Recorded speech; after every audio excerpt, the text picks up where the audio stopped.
What's some of the taboos that you feel? That... I was butt naked on the first episode of the show. And I was terrified of my parents watching it, and I was like, Make a big, strong impression. What did your mom say? I was like, I cleaned your butt so many times. I'm good. Yeah. I absolutely love this film. Get into that. We're giving wrestler. Hello. Hey, made it. We're going. We're going.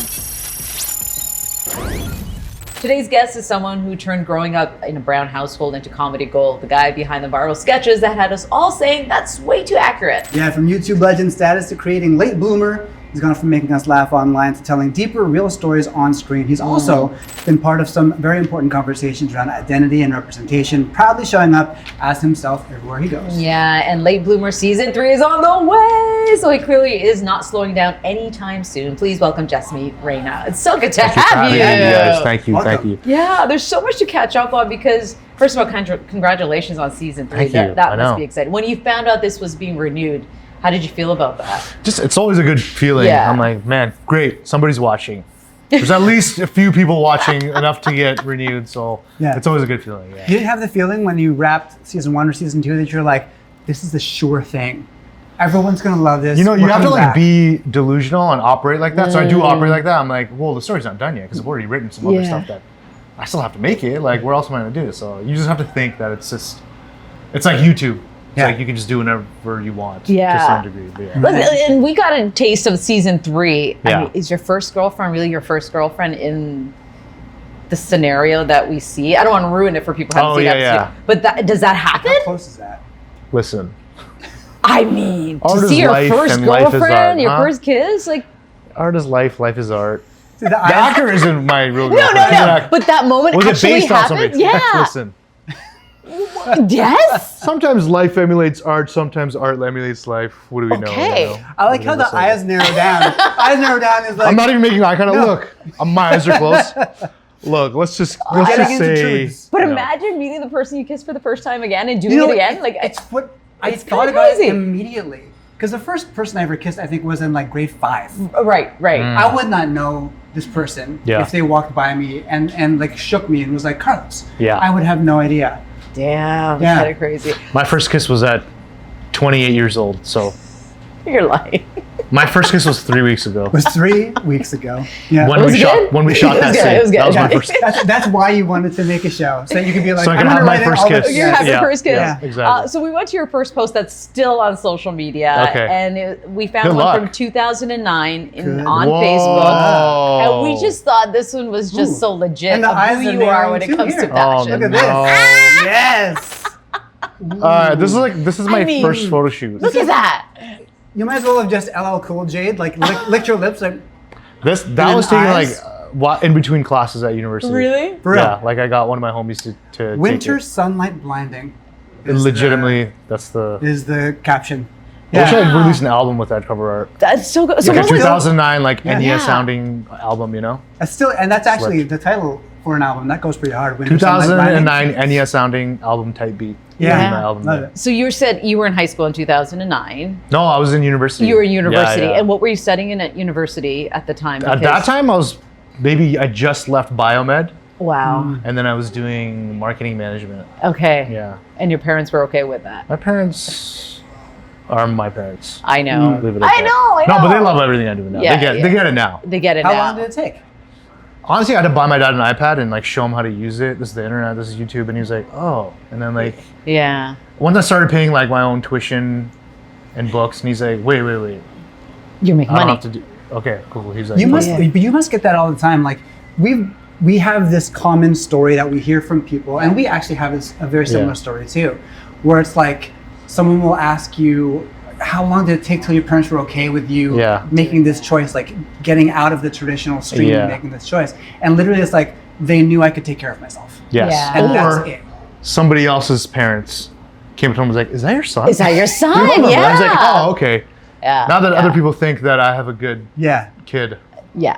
that's fine. Don't That's what happened to me. I was an engineer. Community acceptance and the money. that's right. It's all they those care two things. Only thing they care about. My dad I was an engineer and I started television. Yeah. But he's like, Wow, that's a big switch. It's a huge switch, and he. I'm sorry for everything you went through. I know, but My deepest condolences. apologies. but he said, "I heard you on 680 News doing weather," and then from that day on, he asked me that's what cool. weather. So I'm like, okay, Hey, he's okay. let's He's go. not mad at me. Yeah, It's yeah. all right. Well, it's practical. It's practical. It's practical. practical. Use it. That's Exactly, what we could talk exactly, about. yeah. So we got some photos for you to Okay. go through, pick whatever you want, and we'd Okay. love to hear. I just the story pick behind it. something? Yeah. What? Anything? Anything. Okay, here's a picture. Oh, cool. Yeah. It's a great shot. This is season 2. I think this is like right before we were about to shoot, and this is my first season directing as well, and just figuring everything out. And I think I was just like freaking out and being like, "What the hell am I doing? Really? Can I pull this off? Let me read some scripts." Yeah. Oh man, I'm distracted. Did I'm coming gonna, from... I'm gonna burn this show into the ground. I'm gonna burn this into the ground. It's gonna be me, that's and the it's gonna energy be I'm my getting. fault. They're all gonna It's all blame gonna me. blame and- Right. But was And- that your directorial debut for the show? This was, I think, like the last day of prep before we would go to production. Okay. So I think it was just like taking it in. And Yeah. So coming from the media that you were accustomed to making on YouTube, Yeah. like the story is you make your own stuff. You're your own production company. You're your own director, writer, all Yeah. that. Did you feel like I got this when it came time to do TV, or Yeah, like, what was yeah. the jump there? I think it was a very natural progression. It's just like you're doing. I did a lot of the stuff that we're doing here. Like I understood all the departments to some degree. So I was writing and acting and editing and directing my friends and doing all that stuff. Yeah. And so this was just that on a way bigger scale.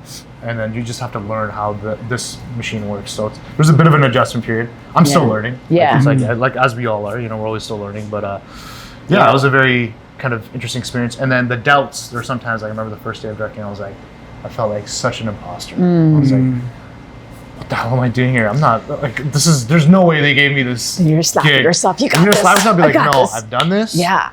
I know what the vision is. We know what it is. And so you got to quiet those voices and then just make it happen. And then, When you do a show like this, I'm always curious to know if there's certain storylines where you just don't want to touch it. Is there a place where you go, or you question it and like, maybe this is the right thing to do? Absolutely. I felt like that a lot of the times when Yeah. we're making the show. Every season I have so many of those moments. I'm like, is this too racy? Is this too this? Is this too that? Because like sometimes we dive into some taboo topics or explore like cross-cultural, cross-religious things. What's some of the and I just- taboos that you feel? That, I was butt naked on the first episode of the show. And I was terrified of my parents watching it. And I was like, Make a big, strong impression. What did your mom say? Well, I was like, I cleaned your butt so many times. I'm good. Yeah. So, stuff like that. Yeah, and then, yeah. Second season, and we're doing a little bit more spicier things. Yeah.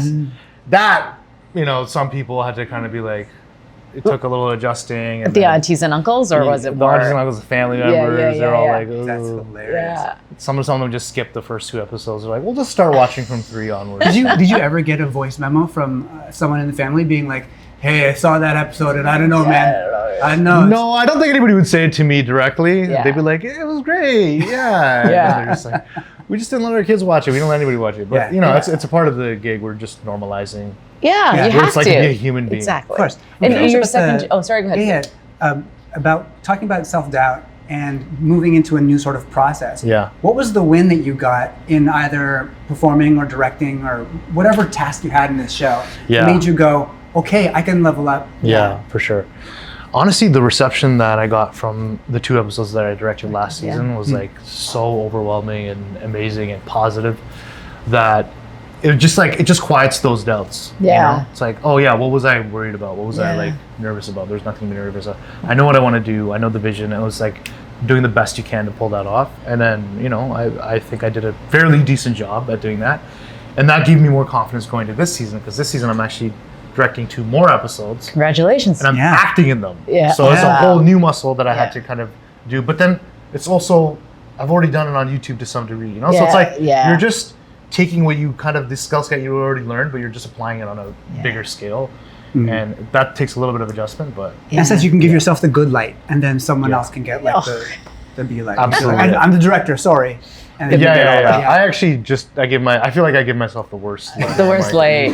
But you also do storylines that are important. Like you talked Yeah. about immigrants coming to Canada Yeah, and yeah. what they're going through. For and sure. I have to say it's a bit eye-opening for me too, because you Yeah, kind of yeah. phase it out. Totally. Because my parents were first immigrants to Yeah, Canada, and I yeah. know the hard work they did. I'm sure your parents are the same way, and you're grateful for it. But I never thought about it in this generation of how they're handling it. Yeah, for sure. Right? I think it's like there's a lot of similar struggles. Yeah. And then there's a lot of different struggles too. Like our folks also didn't have a camera in their face 24/7, and every little mistake was like judged, or every little like thing. You know, people come here and it takes a while to adjust sometimes, or there's different cultural expectations, and I think when you're heavily scrutinized for everything, and then just a lot of the blame for a lot of bigger systemic problems are just placed on immigrants, and that's kind of unfair. Yeah. And so that was the intention with that episode. Was like I felt a kinship to these guys that are like my age or even younger, that like live a completely different life than I do. But just reading some of these negative comments, like I'm like, I feel affected by this, and this doesn't feel right. And so that was kind of like my driving force to really showcase the immigrant, the current immigrant lifestyle. Yeah. And you talk about comments. Are there certain comments that kind of influenced you in terms of what storylines you're going to go with? Yeah, I mean, if you just kind of open up any popular Toronto meme page on Instagram, I won't name any names, but some really specific buzzy ones, you know, ones that generate a lot of buzz. You know, it's obviously like very rage baity. They'll say certain things that kind of are enticing and enabling these types of commenters, and it's like people are already mad, people are already kind of angry at like just how hard it is in life already for a lot of people. And so, but then when you like kind of have this scapegoat that's like, it's not their fault that like you know, there's larger problems. And it's a very easy thing to do is to put blame on like people that are also just struggling or trying to make it like everybody else. And so, that it just doesn't feel right. It feels unfair. And so I love it. I love that you did it. Yeah, we need a I narrative really to come appreciate back, it. Yeah. for All right, sure. let's pick another one. All right, let's go with this one. What is it? Ooh, this is this is young me. Young you. But not really. This is incredible. Guelph, Ontario? To some degree, yeah. Right. This is Jordan Sani. He's a very talented young actor. He played young me, like a 12-year-old me, in last season of Late Bloomer. And we did an episode about 9/11 and like kind of like the what I guess a lot of us brown. You were probably around. Yeah, I was around. Yeah. Were you alive? I was alive. Okay, cool. You I'm seem way like, older than you are, buddy. I don't know about that. But anyways, so that was just capturing that experience. I think the story actually was about the two cousins that are on the show, me and my cousin Neil. But we just told it through this lens because it was an interesting time for a lot of like Sikh kids. You know, we have this like identity of long hair and turbans and stuff like that. And it was hard for a lot of people to keep that identity. So I remember after 9/11, there was a lot of people that just kind of like shed that identity because of what was going on and kind of the racism that was happening at that time. So we kind of explore that in the season. And I love this episode. I'm very proud of it. It's super great, powerful. And So, you know, going back, I'm looking at the picture and thinking about you as a 12-year-old. Yeah. You've had these stories in you your entire life. Yeah. What kind of response and how do you feel about the response that you get when people say to you, I saw this episode, I remember being that kid? Yeah. That's like, it's the best feedback you can get. Yeah. Like, I feel like people seeing that and they kind of like heal a part of themselves because I'm like, oh, I feel connected, I feel seen, or I feel like the show is like therapy for me. Yeah. This is like me going through moments in my life and like I know. processing them live through like this art. And so I felt like me doing this and showcasing this episode for 12-year-old me was like a very powerful thing. Like, the 12-year-old me feels lighter now because of it. And so it's just like a lot of people feel that, and I appreciate that. The racism part of it all. Did you deal with it as a young child in Guelph, or was it something? Absolutely. Yeah, it was. Okay. I mean, like the racism there's like pre 9/11 racism and post 9/11. Like pre was like, Apu, yeah, thank you, come again. It was very like, okay, cool. Then right after 9, it was like immediately like, oh, just very harsh. You're a terrorist or this and that. And so I know. Yeah. That was kind of like the climate was like very tense, I remember at that time for like a few years. And the residual of it is still kind of around, I guess, you know? So do you think it's lessened then, you think? You feel you're I think not it's a different as type now. Okay. Now it's like what the immigrant story was. Yeah. It's like this was a certain kind of racism that I went through, and now it's like a different kind of where it's like But it's always economic. It's political always one. this scapegoating. Yeah, It's always always the a same, scapegoating, It right? is, yeah. Yeah. I remember for going sure. to LA, and I think I told you the story. It's the first time someone called me the P word. Wow, And yeah. this was during that period, and I was Wow. shocked that I came off the plane and that Yeah, happened yeah, to me. So for it was, sure. and Yeah. so that kind of reminds you of that little period Yeah, of totally. yeah, for sure. But thanks for doing that story as well. Okay, Yeah, so all let's right. do another one. Let's do another one. Oh, Oh man, yeah, this is like that's crazy. that's crazy. Number one, I'm like, This is such a wild picture. What I'm what like, is the going vet? on here? what is it like? Why the hell am I here? Why This is is- like, why am I in between these two And guys? what is going on? This was in Ottawa. This was Canada Day 2016 or something like that. yeah. And I'm dumb. I didn't know who No. Chris No, you Chris Hatfield, didn't. right? Yes. Yeah. I don't know who Chris Hatfield was. Yeah. Okay. So he's talking to me. Right. Like, I just thought Yeah. he's like, so are you? I'm like, yeah, I do YouTube and this and this and that. I'm like, oh, what do you do? He's like, oh, I'm an astronaut. I'm like, oh, cool, great, nice, cool. No, you didn't. I did not know, and I'm like, I like space type. Yeah. I Yeah. play space video games. Yeah, Gotcha, yeah. But I was so not like clued in and locked in. And we just had a regular, but I think he like, in my mind, I feel like he appreciated that I was like, oh, so what do you do? Like, I was like, oh, we're just, like, Yeah. this guy's not like Just two dudes. fanboying over It's, me. it's almost better sometimes. When Yeah, yeah. When you're like, Who's okay, Chris here's Hadfield? a general conversation. I posted this picture and cool. everyone's like, Chris Hadfield, and I was like, oh, he's a big deal. I think you wrote, what was it? Wise guy. You said a wise guy getting wise words from wise man. Men. Do you remember what this conversation was? Yeah, he actually, I think, watched a few of my things. Yeah. He was like, yeah, I love your work and this and that. And I was like, I was just saying that. Yeah. But then he sent me a framed picture of this exact same picture, and he signed it. He's like, Wow. oh, I love all your stuff and this and that. And so, JT, hey, It's amazing. I think he's a cool guy, I think so. regardless of What do you think of with him, Katy what everybody Perry? else. Good. Oh yeah, dude, he's dating. Huh? See? Yeah, He's had a glow up. Yeah, he's had a glow Oh, up he's for had a real. glow up. Yeah, he's had a I real mean, glow up. I guess- You know what? And he seems happy. He seems happy. He That's what seems he happy, said. and I'm happy for Yeah, him. he looks Right. great. Justin, I like you, man. So you had I a think you're Chris great. too. I mean, Yeah. Chris, huge fan of all your Right. work. Longtime fan. Yeah. Always known. Always known. I've always known. I was just we playing cool. love that photo. Yeah. All right, let's do another All one. right. Oh yeah. Yeah. Nice. Let's talk family. Cast picture. Yes. This shoot will set up in like 5 minutes. In between takes, we were like, let's get a picture, let's do something. And Yeah. like, people brought in props, we just laid it out. We sat there and we just took this picture. And it wasn't really supposed to be anything special, but then it Yeah.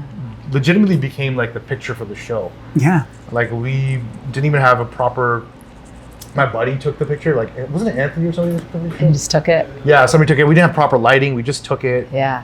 And It's an amazing shot. yeah, it's an amazing shot. So you would think that it was like we had a photo shoot lined up, lighting, camera guy, this and that. No, it was like so impromptu. We took it, but it was such a powerful picture. You know those accidental renaissance? Yeah, You see, like yeah, accidental yeah. renaissance For sure. photos? That's kind of like what it reminds me of. For Like sure. the framing is perfect. Yeah. You say the lighting wasn't. I mean, it's so. No, great. like all this was done in post. Like we lit it up and Yeah. stuff like Right. that. It was very like grassroots. In between takes, we took this picture. So But going it's to the iconic. storylines, Yeah. talking to your parents. Do you talk to your parents about their experience before you write the script or go into it? Yeah, yeah. Like I Yeah. just like I've had to talk to my parents about certain things through other people.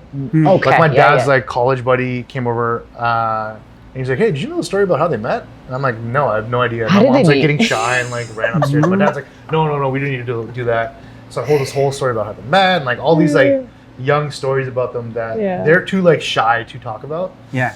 And yeah, it just really gives you an insight on them. And I if we get a season 4 or 5, we're gonna do an episode that explores more of their stories I love that. in a younger way, maybe. But also, what a cool way to get to know your parents. There's Yeah. something that 'cause we're both parents now. Yeah, right? Our kids yeah. are older, and sometimes I'm like, ask about me. yeah. Ask me a question about They're my just like life. they're not interested So right now. when They don't 1960s, care. Yeah. And then Until they get older. Right, but I think about that when I was that age too. I'm like, I don't Yeah. care. Like, I don't Yeah, want to know. yeah. And then now that I am a dad, and I talk to my mom all the time about like, Yeah. You're what so was this interested, yeah. thing? Yeah. What was that thing? Yeah. And you get to actually really dive in because you're For sure. not only listening to the stories but creating compelling Totally. television out of something that is close to you. Yeah. I think when you start having these conversations with them, they don't really become your parents. They just become like your friends. I'm like, oh, if I was like my dad's age at that time, I would have been exactly like this. Or if he grew up in my generation, like we Yeah. would have been friends because like we're so similar. Or, Yeah.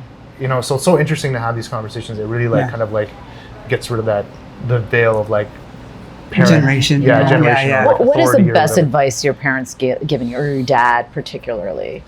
Honestly, during COVID, it was like I had just gotten off YouTube, and I was like doing this whole rebrand and restructure, and I think You took a break, right? I took a break for a while, and I wanted to make the show, and that process is like very challenging to get something off the ground and make sure it's done right. And so I was like, what if this all fails? Like, you know, I'm like, I was doing it well on YouTube. Like that was a great thing. Like, did I walk away from something stupid unnecessarily? And my parents were both like, no, you made the absolute right decision. You're being an idiot. Okay, we got you. Whatever you need, like we you know you're gonna pull this off. And so they were actually like more like on my side than I was on my own side. You know, so they were like huge in terms of that because they like just get this world now. So, yeah. Donald Glover used to have this great bit in one of his stand-up specials about like, you know, when a city is telling you to leave. Yeah. Like, you know, I knew when it was time to get out of there. I saw this guy and that's how big it's. Yeah. Was that did that sort of experience happen for you like with YouTube? When For you sure. were like, what was it? I think in part, like I really wanted to tell a story that was like this, and I felt like YouTube wasn't the right platform. And then I wanted a creative challenge. I remember one of the last videos I uploaded, it did super well. It was like this T-Series PewDiePie beef thing, or this music video that I did. And it was a lot of fun doing it. And I remember like just the process of it, but I uploaded it and I sat back and it's just doing great. And I was like, I don't feel like creatively fulfilled by this anymore. Like this feels too simple of a thing to do as an artist. Like I feel like I need to challenge myself more. So it was the challenge that made you stop. It was wasn't the challenge. Okay. It was a bunch of things. It was a challenge. It was telling a story like this.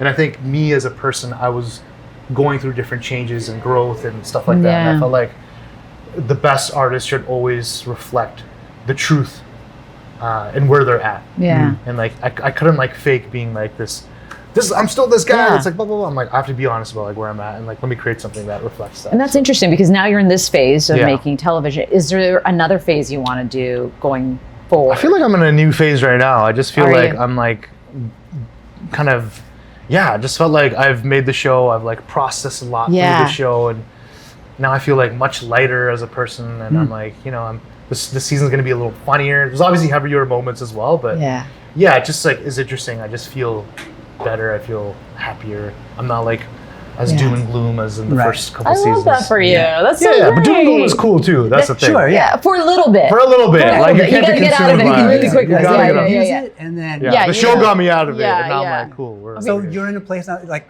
outside of professionally, like personally, where you feel like, and people always say there's no such thing as balance. Yeah. But you must feel. You said you feel lighter. I feel a sense of balance now. Yeah. I think when I was on YouTube, everything was so overstimulating and like exciting all the time. Like lights, camera, this, that. It's just like 10 years of excitement, and then you kind of hit this point where like, cool, I'm changing as a person. There's a burnout a little bit. You want to be more creatively challenged, so you step back. And then I found like I went to the other end of the spectrum, like where I was like always outside and chronically online. I like went completely offline and just like went more inside and like internal and like some of these things that I kind of been brushing aside as a growth as a person. I wanted to really take a look at and tap into, because when you're so busy, you just don't get a chance to do that. So it took a few years to just really Good for you. That's hard understand. to do. It's very hard to do. That's not easy. It's not easy to do because it's also, you got to make money. You got to make money, and you want to stay ahead.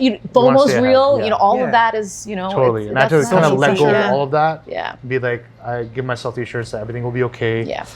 Nothing's going anywhere. We're always taught like, if you do this, you're gonna lose this. It's like, no, that's not the truth. Take some time, come back with something you're really passionate about, make it good. Like, there's no shame in that. There's no fear in that either. Yeah. Nice. And I gotta tell you, watching the show, you took me back to places I haven't been in so long. Like there's my favorite Hakka place that was on what is it called? China Garden. China Garden. The best Hakka. Like, dude, I need to go, because we used to go to weddings, and where would we end up?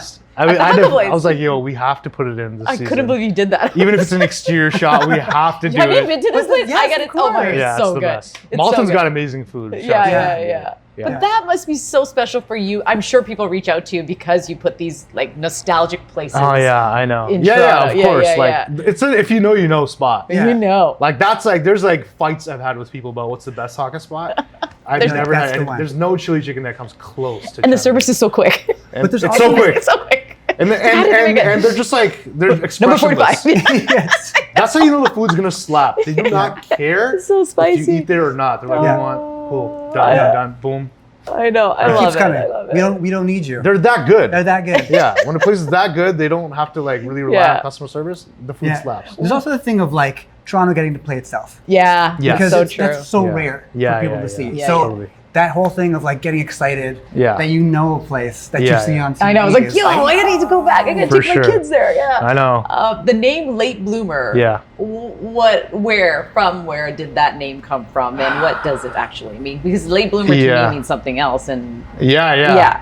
I think it means something different to everybody else. Okay. I think for me, I felt like I was behind in life. Or that's like a common thing that I feel like a lot of people in general, but especially kids of immigrants feel like. We're always like, this pressure is put on us to hit these milestones, hit this mark. And if you don't, you're like, oh, I'm not doing things right. Like I'm failing in life. And so this like idea of being a late bloomer, like things happen later, things happen at their own time. It doesn't matter when it happens. It happens, and it happens Yeah. at the right time. Like that was kind of the idea for the show. What was late for you then? Because you had success very early. I get asked that question all the time. Yeah. And I felt like, yes, like I had success early, I had all these things early, but I felt like my personal growth and my personal development, my relationships, like these kinds of things still felt stuck. Like I was in my late teens or early 20s. And like all these other things I had paid so much attention and focus to, but like my personal life and my internal growth, I hadn't. And so I felt like I was lacking like a sense of understanding of who I was and maturity. And I realized that. And so I was like, oh, I can't understand this with all these distractions around me. I have to take like a beat and like really like kind of tap into myself. And I was feeling it. Your body feels it. You feel it. Yeah. And so that's why I felt like I was a late bloomer. I was like, oh, I feel like I'm behind as a person, as an individual, not necessarily my accolades or my accomplishments. And so that was like a hard pill for me to swallow. Be like, cool, I gotta check myself and explore that. Have you arrived now? That's so funny that you say that. Wow, somebody at the premiere, one of my good buddies saw the episodes and came up to me like, yo, you've arrived. And I was like, that's such a powerful thing. And you saying that is like really cool to say that. I feel like I've definitely balanced out now as a person, and I feel much more whole, and I can tap into different parts of me easier because I've like went through this experience of being able to explore that side of me. So even this season, like going into acting in scenes that require a lot of depth or emotion or drama, like I'm like, oh, I don't have to be sad in life to get into this emotion. Like I can easily switch now and like remember what it feels like to be this and tap into that, because I allowed myself to be sad. I allowed myself to be introspective. I allowed myself to like just sit with these negative feelings and not run away from them. And because of that, you're kind of like you have this like arsenal, you have this tool bag that you can tap into much easier. So there's beauty in all of it, man. Yeah. Season 4 should be bloomed. Bloomed. Yeah. And then season 5 is Because you're wilting. there now. And then the reboot is replant. right. Yeah. Wow, this is great. Right? And then you just have a gardening show after. Yeah, and then I just have a gardening show. Yeah. On HGTV. Listen. Or Garden Gardener or something. Yeah. Yeah, I mean, all the greens behind you. We have Yeah. our last photo. And All I right, think let's I do it. know what this one is. Whoa! Who's that? This is my comedy dad, Russell Peters. Russell is like honestly one of the coolest, realest guys ever. Yeah. And he's one of the early on like showed me so much love. Like he's an idol. Like I grew up with his stand-up special. And he's like a legend. And he's one of the funniest guys and a huge source of inspiration for me. So this is like a full circle moment. This is the first time I met him. And I went to his special. He was taping a special here in Toronto. And I got tickets to go. And at the end of the special, he shouted me out. And he kept that in the special. Sick. Which I think is like such a cool thing to do. Because like, I'm just a nobody dumb YouTuber. And he's like a god, legend, comedy god. And for him to like have done that is like super important. Like, he's just a guy that has like no ego. And he's like super like, if he likes you, like, he'll put you on. He'll like, and he's an EP on the show. He's an EP on the show. So how did that start? I pitched the idea of Late Bloomer to him and his brother, who's his manager. Clayton, And they were just super down and super supportive, and they understood the vision. and they were like, well, whatever you need, Yeah. like, we'll help you out. And so that gave me the confidence to be like, I can do this. Like, I can make the show happen. So they've been like really instrumental, and he's been so instrumental. And he was just at the premiere. He flew down to attend the premiere. Like, just really cool. So yeah. The first time I met him, he was a DJ at the time. He's a crazy DJ. He's a DJ, and he goes, "Oh, I want to be a comedian. You want to come to my show?" Oh, wow. And he pulls out a little. Yeah. And I'm like, okay. So we show up, and there's 15 people in the room. Yeah. You just knew. You just knew he had it. He's just like an and it's so crazy and he's to an see that you incredible guys are. DJ too. He's an incredible so DJ. good. I also want to point out that you make the same expression in every single photo. This is my that expression era. The Is it same true? expression in every single picture that we look through. But then it's kind of The like light of my eyes, nose flared. I smell it's something kind of weird, like but I'm gonna try to hide the it. blank face. mask, like you put, like I project my emotion onto this, and like this is like holding in this excitement. Yeah. That's what it feels like. I was to so me. excited to see him. Yeah. Yeah, he's a god. He's great. And He's a legend. I guess the last question for me is, the fact that you're doing the show and you're opening up your doors to conversations of diversity and the things that we've gone through. Yeah. Is that special to you to be able to be that person for us? I think so. I think it's a very rewarding part of the process. Like, at the end of the day, I'm just like, I just want to be able to make the best thing that I can, the most honest thing, and doing the best way possible. And yeah, I think part of me does try to keep this in mind as like, there's people that genuinely like enjoy the work or like get something from it, whether it be happiness or joy or like an experience or like a conversation with somebody they've never had because they saw something. Yeah. And so all those things like really matter to me a lot. And so that's why I'm like, I really push to really try to make the best thing possible and make it as real and as authentic and as funny or dramatic and like whatever emotion it is. It just really tap into that. And so, yeah, I think that's like a nice impact to have is like, it's pretty awesome. Yeah, that's what you do it for. It's like, Yeah. did I have an impact? Is it resonating? Yeah. And does it have like a long-lasting effect? And all those things are great. And I think You know what that is? Planting seeds. Planting to seeds to bloom. bloom. That's what that is. I'm I hiring think you you're guys hanging as out with my me too much, PR man. The marketers. boom, the jokes. Yeah. I do dad jokes in every interview, and he's like, "Come on, like, can you just stop?" Sure that's him now. That's it. Now. Pass him the torch. There you go. Congratulations. Yeah. Thanks for Guys. chatting with us. Appreciate We it. appreciate it.